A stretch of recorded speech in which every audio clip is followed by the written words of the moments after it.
Hi welcome to my channel నిర్మినాని toxic. ఈ దశాబ్దంలో వచ్చిన అతి చెత్త సినిమాల్లో నెంబర్ 1 సినిమా చెప్పచ్చు భయ్య. దేంట్రా బాబు 4 సంవత్సరాల పాటు కష్టపడిన సినిమాలు ఎలా అనిసామంటే, ఈ సినిమా రిలీజ్కి 4 సంవత్సరాల పాటు చెక్కి తీసిన ఈ cinema literally Geetha Mohan Das director ఎవరైతే ఉన్నారో యాష్ గారికి కథ ఏం చెప్పారో ఆయన ఏమన్నాడో తెలియదు, కానీ టార్చర్కి అమ్మ మూడు లాంటి సినిమా ఇది. ఈ సినిమా మూడు కాన్సెప్ట్ మీద నడుస్తుంది భయ్య. తాగడం, కాల్చడం, వేసుకోవడం, ఈ 3 తప్ప సినిమాలో ఇంకా ఎలాంటి కంటెంటు లేదు. సో ఇలాంటి కంటెంట్ మీద 100 కోట్లు ఖర్చు పెట్టడమే కాకుండా పాన్ ఇండియా లెవెల్లో రిలీజ్ చేశారంటే అసలు టికెట్ హైక్స్ వచ్చినప్పుడే నాకు తేడా కొట్టింది. కానీ దానికి తోడు ఈ మేడం ఎప్పుడైతే గీతా మోహన్ దాస్ గారు ఎప్పుడైతే టాక్సిక్ ప్రీ రిలీజ్ ఈవెంట్లో ఏడుస్తూ మాట్లాడారో, నాకు రాజాసాబ్ టైంలో కూడా మారుతి కూడా ఇలానే చేశాడు కదా అని డౌట్ కొట్టింది. కానీ ఎక్కడో యాష్ మరి అంత రొడ్డ సినిమాలు అయితే తీడే అనే ఫీలింగ్ నుంచి సినిమా చూసిన తర్వాత లిటరలీ నా బైక్ ఏమో యాక్చువల్లీ పార్కింగ్లో ఫస్ట్లో ఉండడం వల్ల బయటికి రాలేకపోయినా, కానీ సెకండ్ హాఫ్ వచ్చేసరికి ఒక 40 నిమిషాల పాటు నరకం చూపించారు భయ్యా. ఇది మామూలు నరకం కాదు.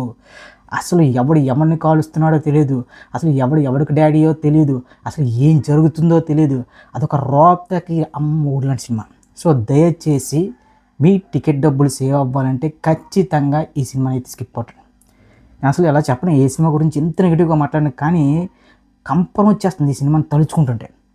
4 సంవత్సరాల పాటు కేజీఎఫ్ సిరీస్ల తర్వాత వచ్చిన హీరో నిన్నటి వరకు మన టికెట్స్ బుకింగ్స్ చూసాం. ఒక్కొక్క దగ్గర 60,000 70,000 గంటకి ఆల్మోస్ట్ 1,00,000కు పైగా టికెట్లు తగిలి ఎలాంటి సినిమా ఈ రేంజ్ రోప్త కంటెంట్ ఇస్తారని మాత్రం అస్సలు ఒప్పుకోలేదు.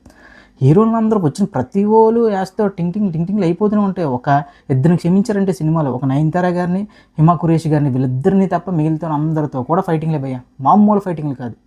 ఎంత రోత పుట్టిస్తారంటే ఇంకా క్లైమాక్స్కి వచ్చేసరికి ఒక ఆచార్య, ఒక వార్టు, ఒక రాజాసాబ్ బాగా మిక్సీలో వేసి ఒక 4 సంవత్సరాల తర్వాత బయటికి తీసి దానికి కొద్దిగా అపరిచితులు లాంటి టచ్ ఇస్తే ఎలా ఉంటుందో అదే ఈ సినిమా. రాజాసాబ్లోనే మైండ్ గేమ్తో చచ్చిపోయిన మనకి ఈ సినిమా క్లైమాక్స్ ఉంటుంది భయ్యా నరకం. అది నరకం కాదు, నరకానికి స్క్వేర్ అని చెప్పుకోవచ్చు. స్క్వేర్ క్యూబ్ ఇంక నీకు పవర్ నీకు నచ్చింది పెట్టుకోవచ్చు. ఆ రేంజ్లో ఉంది సినిమా. సో ఇలాంటి సినిమా కోసం ఇరుముడు లాంటి ఫ్యామిలీ మొత్తం ఇప్పుడు తల మీద పెట్టుకొని పోసిన సినిమాని పక్కన పెట్టారంటే ఇది నిజంగా ఎంత దారుణం ఒక్కసారి ఊహించుకోండి. దానికి తోడు తెలుగు సినిమాలకు కూడా లేని హైక్లు తెలంగాణ గవర్నమెంట్ ఇచ్చింది. తెలుగు సినిమాకి ఏమో 7am షోస్ లేవు, ఈ సినిమాకి మాత్రం ఉన్నాయి. అంటే దిల్ రాజు గారు ఏ రేంజ్లో ఇండస్ట్రీని నడిపిస్తున్నారో ఒక్కసారి అర్థం చేసుకోండి. ఈ సినిమాని, ఇలాంటి కంటెంట్ ఉన్న సినిమాని 120 కోట్లు కొన్నాడా దిల్ రాజు అని అయితే ఒక భయం వేస్తుంది. ఖచ్చితంగా ఈ సినిమాతో ఆయన సెడ్కి వెళ్ళిపోతారు. గేమ్ చేంజర్ కాదు, ఈ సినిమాతో ఖచ్చితంగా ఆయన చాలా ఆర్థిక ఇబ్బందులకు వెళ్ళిపోతారు. ఇన్ కేస్ హీరో కానీ ప్రొడ్యూసర్ కానీ ఎవరికైనా ఆదుకోకపోతే దిల్ రాజు పని అయిపోయినట్టే. బాబు ఇదేం సినిమా రా బాబు, రోత మామూలు రోత కాదు. ఒక దగ్గర సీన్ కంటిన్యూ అవుతూ ఉంటుంది, సడన్గా కట్ చేస్తే ఎక్కడో మంచు కొండలోకి వెళ్ళిపోతుంటారు భయ్య.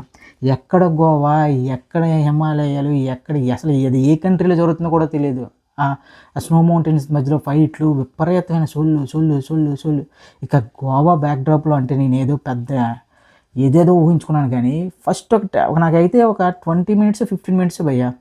మనకి ఇదేంటది, మనకి డ్రాగన్ సినిమాలో ఏదైతే ఓపియం వార్ గురించి చెప్తున్నాడో మన ప్రశాంత్ నీల్, సో దాని గురించి ఒక కాన్సెప్ట్ వెళ్తూ ఉంటుంది. నేనేమనుకున్నానంటే అమ్మ ఓపియం వార్ గురించి ఇప్పుడే డిస్కస్ చేసేస్తున్నారు, ఇంక ఎన్టీఆర్ గారి సినిమా ఇంకేం చూస్తాం అనుకున్న టైంలో అక్కడి నుంచి మొదలవుతామ్మ రోత. ఎవరిని ఎందుకు ఇప్పుడు ఎలా కాలుస్తారో తెలియదు.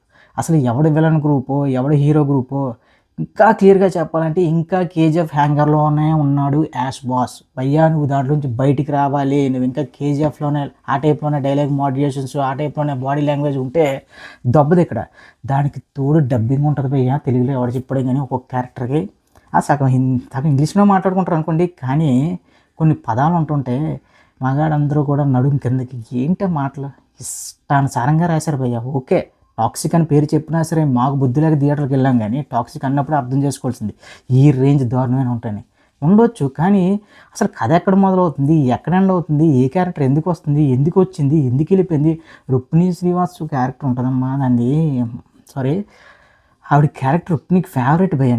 నాకు పిచ్చి ఆవిడంటే. సో అలాంటి ఆవిడని తీసుకొచ్చి వాళ్ళ నాన్న ఏదో క్యాసినోలో డబ్బులు ఓడిపోయాడంటే ఆ విషయంలో ఇప్పుడు యాష్ని చంపడానికి వచ్చేది.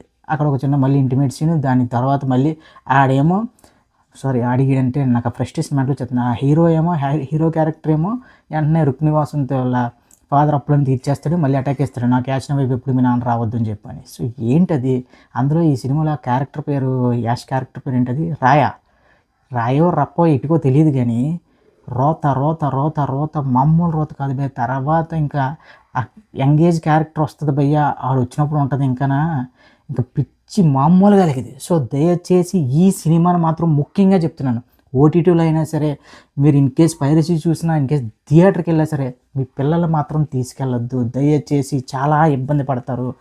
ఎలాంటి ఇంకా మరి అసలు ఆ డైరెక్టర్ నిజంగా లేడీ డైరెక్టర్ అయిపోయారు కానీ, అది సందీప్ రెడ్డి వంగయ్య కానీ, లేదంటే ఏ డైరెక్టర్ అయినా సరే మామూలుగా వేసుకున్నారు కాదు. సో మళ్ళీ చెప్పేది ఏంటంటే, తెలుగు సినిమా ఇప్పుడు ప్రజెంట్ ఇండియన్ సినిమా నిలుతుంది, తెలుగు హీరోలు ఇండియన్ సినిమా నిలుతున్నారు. ఎప్పుడు ఎన్ని కుతంత్రాలు ఏం చేసినా సరే నాకు తెలిసి ఈరోజు సెకండ్ షోస్ నుంచి మళ్ళీ ఇరుముడికి షోస్ స్టార్ట్ అవ్వడం పక్కా.